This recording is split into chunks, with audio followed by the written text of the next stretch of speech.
இங்க பாத்தீங்கன்னா எல்லாரும் அரெஸ்ட் பண்ணிட்டாங்க. ஆனா யாருக்குமே உட்காருக்கு இடம் இல்ல.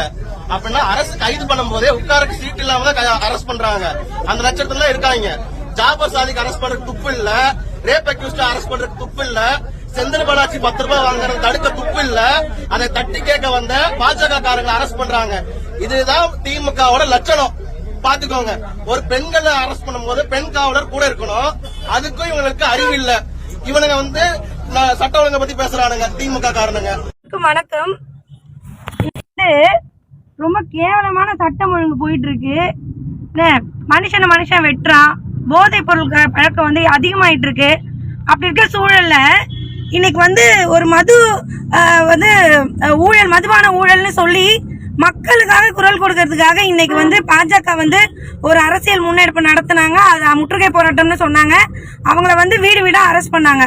என்ன நியாயம்? சரி, போராட்டத்துக்கு நீங்க போய் பொதுமக்கள் முன்னாடி நின்னா உங்களுடைய எல்லா விஷயங்களும் வெளியில வந்துடும் நினைக்கிறீங்க. அது எல்லாமே தடுக்கணும்னு நினைக்கிறீங்க. இன்னைக்கு தலைவர்களை காலையிலே வீட்டுல போந்து அரெஸ்ட் பண்ற அளவுக்கு இருக்கு. நான் கோர்ட்டுக்கு கிளம்புறேங்க. இன்னைக்கு நான் ஒரு கோர்ட்டுக்கு கிளம்பிட்டு இருக்கேன். என்ன காவல்துறை இன்னைக்கு அரெஸ்ட் பண்ணி எனக்கு கூட்டிட்டு போயிட்டு இருக்காங்க. இது எந்த விதத்துல நியாயம்?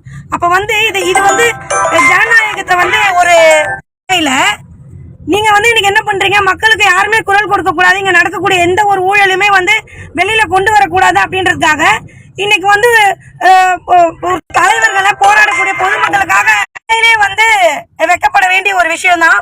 இன்னைக்கு பாருங்க, என்ன அரெஸ்ட் பண்ணி காவல்துறை ஒரு இதுக்கு கூட்டிட்டு போயிட்டு இருக்காங்க.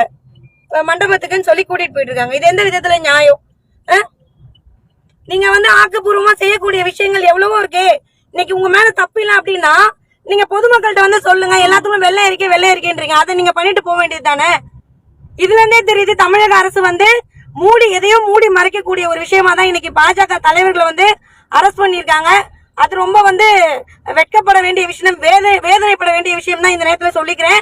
நீங்க எவ்வளவுதான் எங்களை மூடி மறைச்சு மக்கள் முன்னாடி கொண்டு போய் விடாம தடுத்தாலும் எங்களுடைய பாஜகவின் தலைவர் வீரியமாகவும் சீரியமாகவும் செயல்பட்டுக் கொண்டிருக்கக்கூடிய எங்களுடைய தலைவர் திரு அண்ணாமலை அவர்களின் முன்னெடுப்புகளால் உங்களுடைய அத்தனை தண்டவாளங்களும் வெளியில் கொண்டு வரப்படும். இதில் எந்த மாற்று கருத்தும் இல்லை. இதற்கு ஒரே ஒரு பதிலாக 2026 தேர்தலில் திமுகவுக்கு மிகப்பெரிய சவுக்கடி மக்கள் கொடுப்பார்கள் என்பதை இதன் மூலம் தெரிவித்துக் கொள்கிறேன். நன்றி, வணக்கம். பாரத் மாதா கி ஜெய். பாரத் மாதா கி ஜெய்.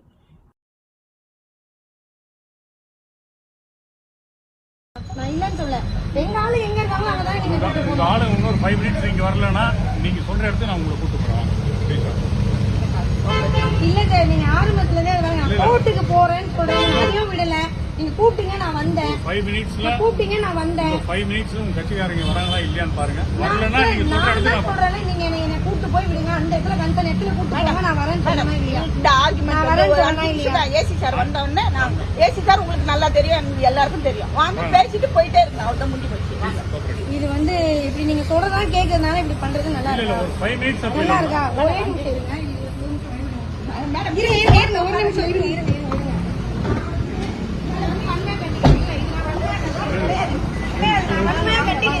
இது தப்பு. நீங்க எங்க சொல்லி கொடுத்துருவீங்க?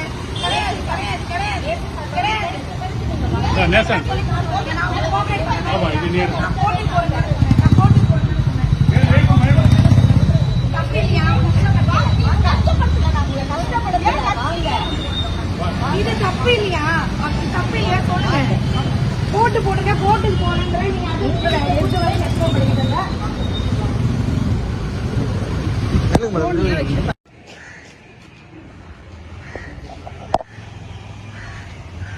எனக்கு இன்னைக்கு ஹைகோர்ட் லிஸ்ட்